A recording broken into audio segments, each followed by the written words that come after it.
Now, Okay, we are getting some breaking news from Reuters. Phil Stewart covers and has been covering this conflict for them. He says, scoop, U.S. military carries out new strikes in Iran, this time against a military site that posed a threat to U.S. forces and commercial traffic in the Strait of Hormuz, a U.S. official tells Reuters. The U.S. military has also intercepted drones being launched from Iran today. Okay, so that development just coming through. Let's bring in Edmund Fittenbrown. He's a senior fellow with the Foundation for Defense of Democracies. This was just posted 15 minutes ago, Edmund, and I'll read it again. I would love to get your reaction. Reuters says that the U.S. military carries out new strikes in Iran, this time against a military site that posed a threat to U.S. forces and commercial traffic in the Strait of Hormuz. Edmund, this is just being reported about 15 minutes ago.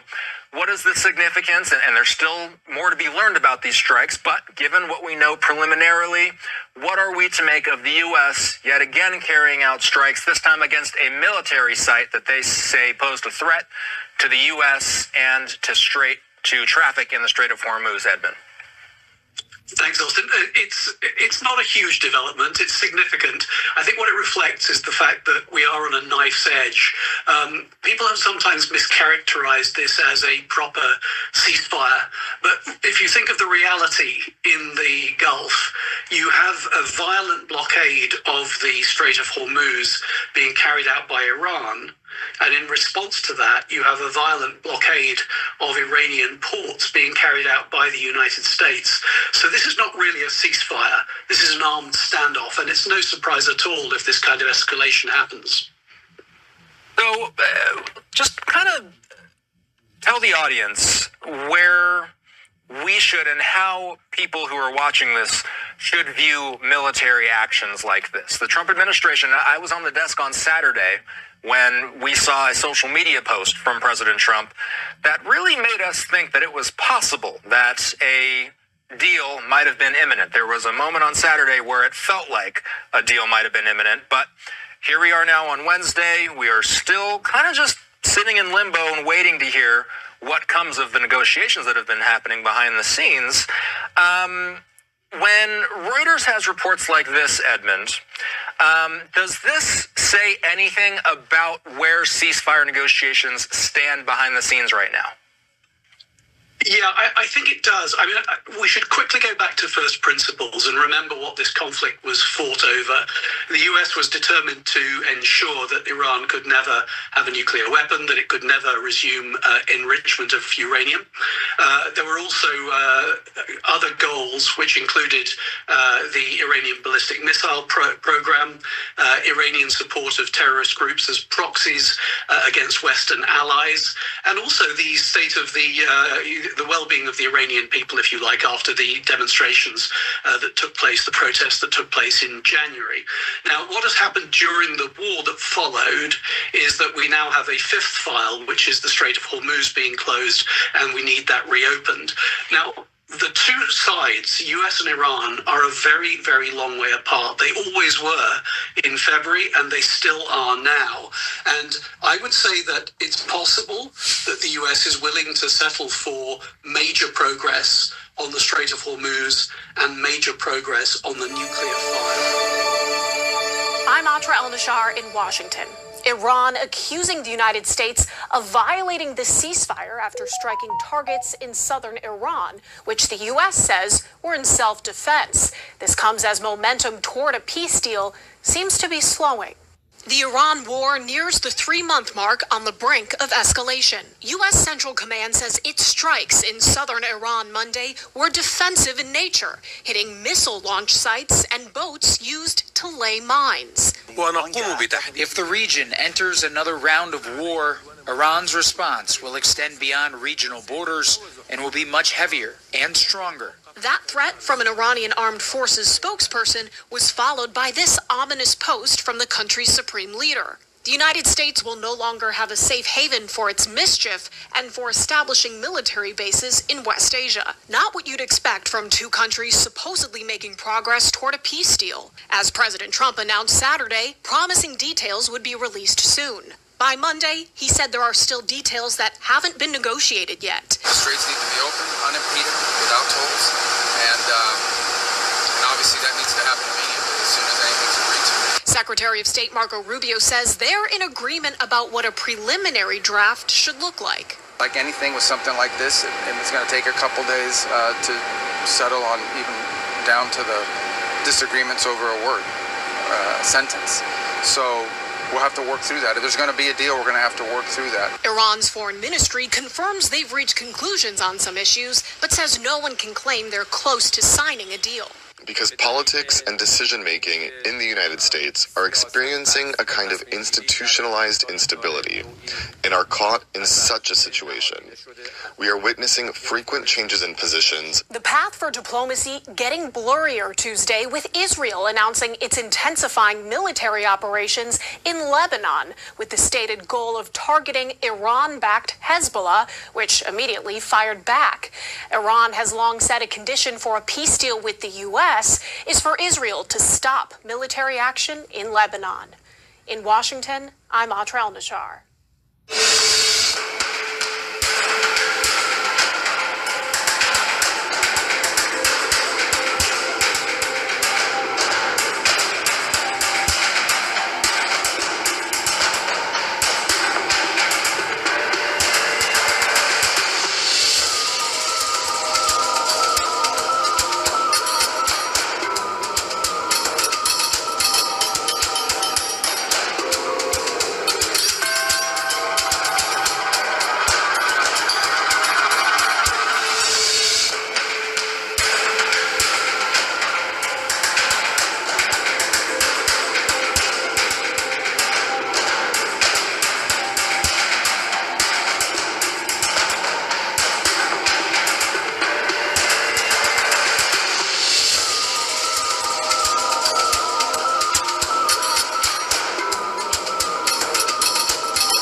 Launching attacks against U.S. forces and Kuwait's international airport, saying the strikes are in self-defense. Kuwait says at least one person was killed. U.S. Central Command saying the military shot down multiple drones from Iran.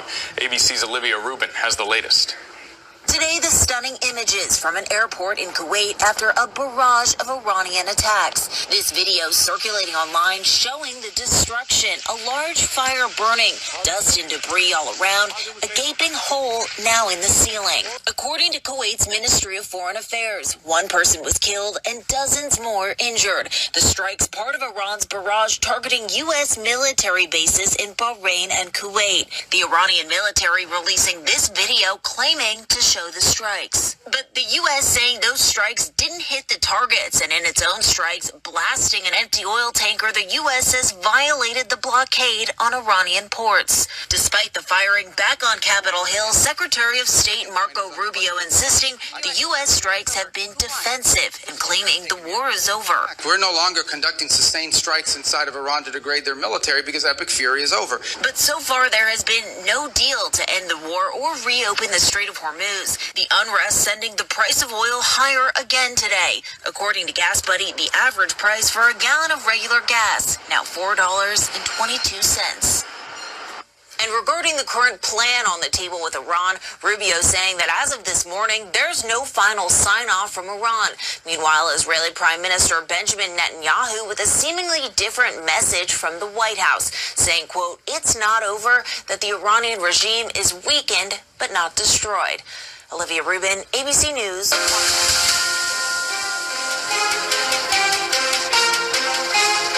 Tehran Times has released visuals showing a chilling display of force inside the Strait of Hormuz.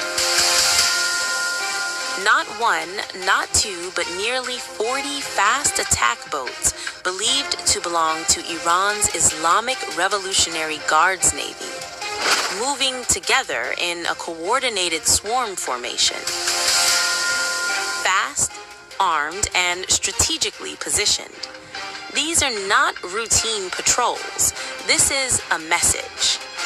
The boats were reportedly spotted between Kish Island and the United Arab Emirates, a region that handles nearly 1/5 of the world's total energy supply. Any disruption here can send shockwaves across global markets.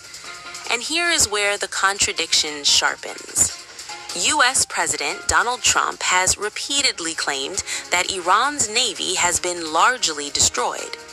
He stated that Iran's naval forces, air power, and military infrastructure have been almost completely wiped out. But these new images appear to tell a very different story.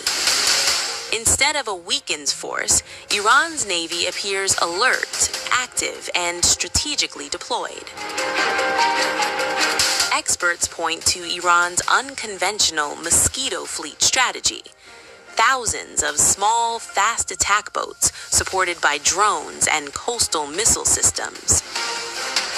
Designed not for traditional warfare, but for disruption and rapid strikes. At the same time, tensions are rising beyond military presence. Iran is now preparing legislation that could permanently change access to the Strait of Hormuz. According to reports, the proposal could block Israeli vessels entirely. Ships from countries considered hostile may be denied entry unless they pay what Iran calls war reparations, and all other vessels may need prior approval before entering. If implemented, this would mark a major shift from temporary wartime disruption to long-term control over a global trade artery. The United States has already issued a warning, saying any payments made to Iran for safe passage could trigger sanctions, raising risks for global shipping companies, insurers, and financial institutions. Meanwhile, the impact is already visible. Dozens of commercial ships have reportedly turned back. Shipping routes are being altered, and humanitarian aid deliveries are slowing down, with costs rising sharply. All this is unfolding under a fragile ceasefire between the U.S. and Iran, with talks appearing stalled and both sides holding firm positions. Iran insists it is ready for a deal, but Washington remains unconvinced. What is clear now is that control of the Strait of Hormuz is no longer just about geography. It is becoming a powerful strategic tool, one that could reshape global trade, energy flows, and geopolitical balance for months or even years to come.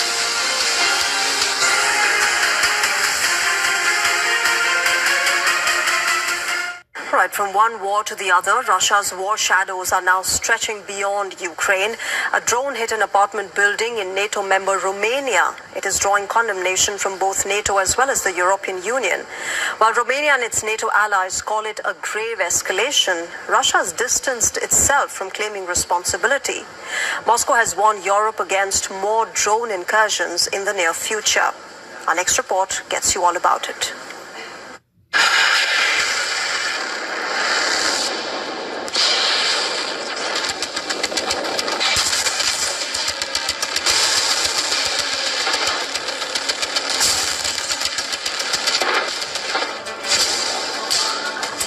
Russia's war games are not just a nightmare for Ukraine anymore. They are now knocking at Europe's doorstep. Romania claims an explosive-laden Russian drone. Part of a swarm of 43 Russian drones hit an apartment building in Galati overnight, sparking a massive fire. But Moscow has distanced itself from these claims.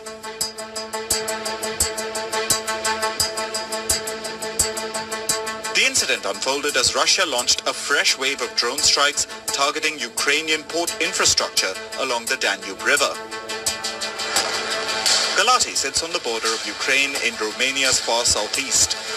Just across the border lies Izmail, home to the largest Ukrainian port on the river Danube, and a frequent target of Russian attacks. Romania's defense minister identified the drone as a Geran-2, the Russian version of the Iranian-designed Shahed 136 drone. Though drone incursions have been common since the Ukraine war, Romania claims it's the first time that a residential building has been hit in the country. For many local residents, the horror of waking up to a drone strike was far too real.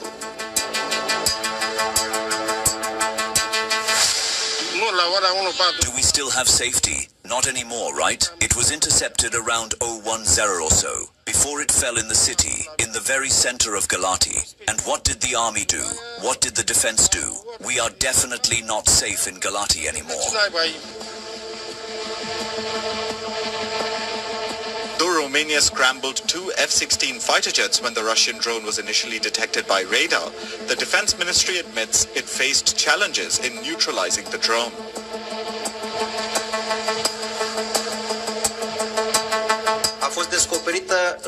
All available data has already been analyzed to establish the exact sequence of events, and it resulted in the fact that there were no real opportunities to engage it safely. We are not facing an attack on Romania. We are facing the effects of a conflict taking place right next to our border.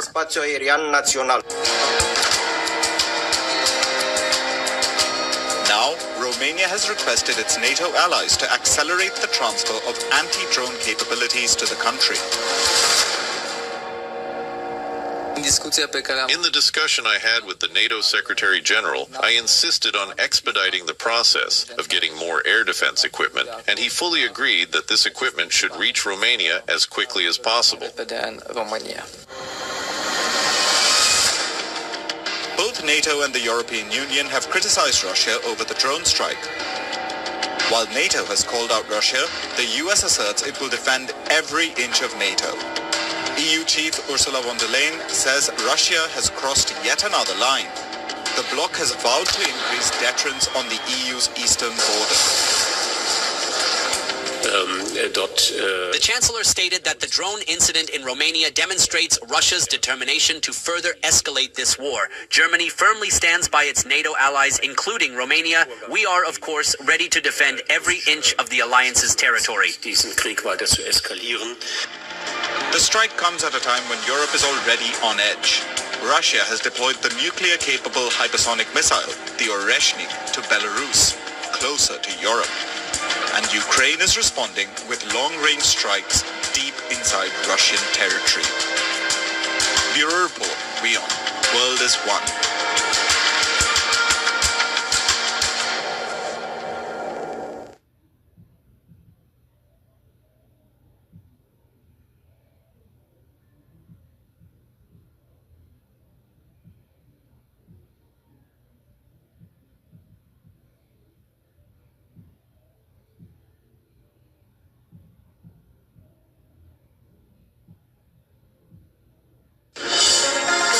Russian drone strikes kill one person in the southern Ukrainian city of Kherson, and 8 people were wounded in the northern town of Chernihiv as Kyiv and Moscow step up long-range strikes with peace talks stalling.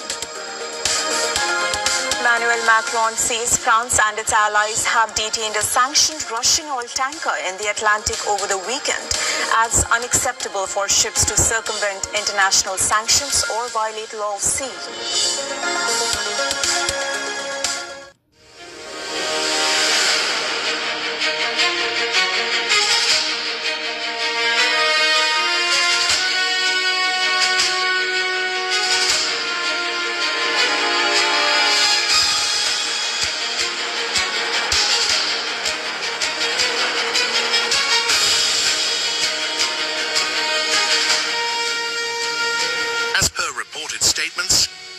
Medvedev has issued a stark escalation warning following the Zaporizhia incident. He stated that if Ukraine, described as a failed state, were to destroy key sections of the Zaporizhia nuclear plant, Russia could respond with symmetrical strikes on Ukrainian nuclear facilities. Medvedev cautioned that any catastrophic damage to a reactor or machine hall would trigger consequences comparable to a new Chernobyl, framing such a scenario as no less severe than the use of tactical nuclear weapons.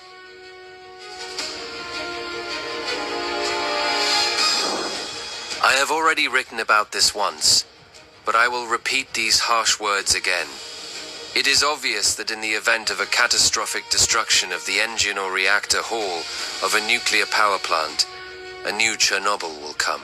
And this is no better than the use of tactical nuclear weapons.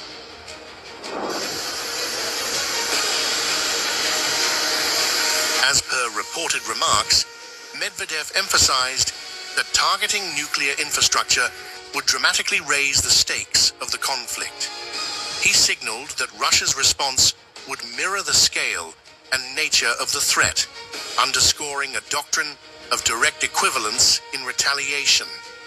The warning positions nuclear facilities themselves at the center of deterrence, indicating that any escalation around such sites could invite a response of similar magnitude, sharply intensifying the risk environment surrounding the ongoing conflict.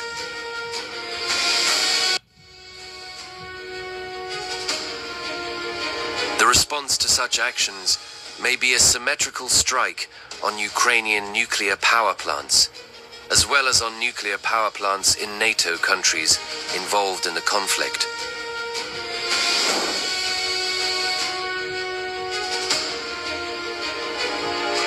High-stakes escalation near critical nuclear infrastructure.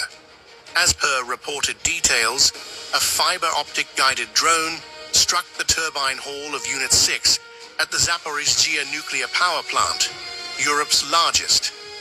Russian state nuclear agency Rosatom says the impact tore a hole into the structure, but crucially, no core equipment was damaged and radiation levels remain normal. The use of fiber optic control, officials claim, indicates precision targeting rather than an accidental strike. Moving on, Russia has launched one of its biggest overnight attacks on Ukraine since the war began. In a massive aerial assault, Moscow fired a barrage of more than 750 drones and missiles at multiple Ukrainian cities, triggering explosions, fires, and widespread destruction.